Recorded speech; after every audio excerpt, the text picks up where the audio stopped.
Nous sommes aujourd'hui quartier du Faubourg.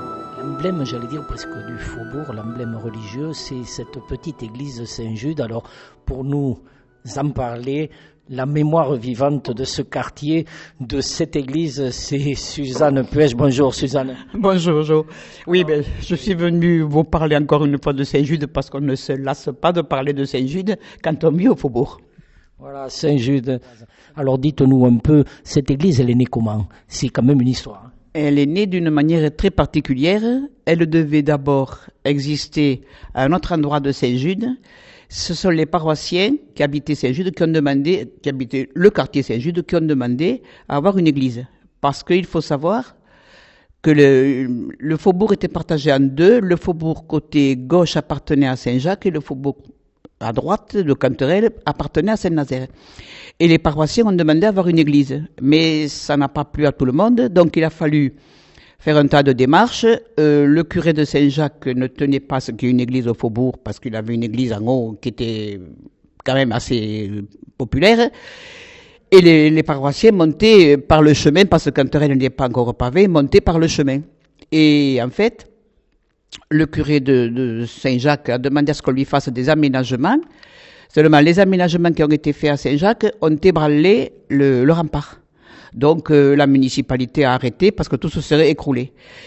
Et on devait d'abord faire une rampe aussi qui a été remplacée par l'escalier qui a été fait un siècle plus tard. Donc, les paroissiens ont demandé à ce qu'on leur donne un terrain et une personne du faubourg a donné un terrain.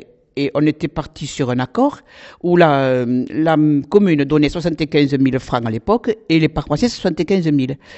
Et puis il s'est passé quelque chose dont on n'a jamais pu connaître le fin mot.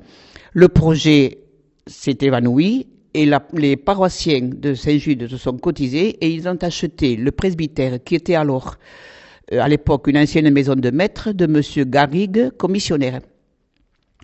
Et la mairie a accepté qu'on construise, c'est pour ça que je n'ai jamais trouvé de permis de construire, a accepté que que le presbytère devienne, soit le logement des prêtres, et qu'une église soit construite à moindre frais sur les bâtiments des remises.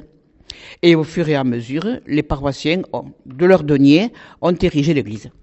Voilà donc une époque, une histoire. Voilà cette église qui se construit et forcément pas avec des deniers de gens fortunés, mais avec les bras et les muscles des paroissiens et des gens du faubourg. Mais il y avait quand même des gens fortunés. Il y avait, contrairement à ce qu'on pense, le faubourg avait une population ouvrière, certes, mais il y avait aussi des gros entrepreneurs, tous les tanneurs de la rue des Tanneurs, des grosses familles, toutes les campagnes. Il y avait le château de la présidente du marquis de Gonnet, il y avait le château du Liraud, les familles de Ginesté, qui ont participé largement financièrement. Et puis il y a tous ceux qui ont fait des petites oboles, chacune en fonction de ses moyens, mais tout le monde a participé. Bien, avec Suzanne, nous avons parlé de ces fameux travaux qui, depuis des années déjà, 3 ans, Michel, pour nous en parler, Michel Millot, bonjour, d'abord Michel. Je te laisse souffler parce que tu descends de l'échafaudage. Bon, il y a 3 ans, tu étais venu, on était en train de faire Saint-Blaise. Après, on a attaqué le Sacré-Cœur. On a fait la chapelle de Saint-Joseph. La mairie nous a aidés pour la chapelle de Saint-Jude, la fresque a été restaurée par des spécialistes. Et nous, on a attaqué l'hôtel puisqu'il était en très mauvais état. On a refait toutes les dorures et aussi, je crois qu'il y avait l'hôtel aussi qui était en mauvais état. Voilà. Maintenant, on attaque la statue de la chapelle de la Pietà. Voilà. Et on continue. Alors pour ceux qui auraient peur que le reste du temps tu languisses, Michel, il faut quand même préciser que le groupement du Faubourg est un groupement extrêmement actif, une association. Alors il y a des fêtes que vous organisez, que vous soutenez quand c'est pas vous qui les organisez. Oui, là dernièrement on a fait le vide-grenier avec la maison maternelle de Terking. Et bientôt, on aura la fête de l'Orbe. Et puis après, il y a la fête du 22 août, comme chaque année, qui sera une grande fête pour nous. Voilà. Alors, pas de souci, une retraite bien employée. Et si des bénévoles, des fois, avaient des idées, ils peuvent venir à Saint-Jude. Hein. Ah, ben, de toute façon, la porte est ouverte tous les mercredis matins de 9h à midi. Il y a des pinceaux, il y a des brosses, des chiffons, ils peuvent venir, il n'y a pas de problème.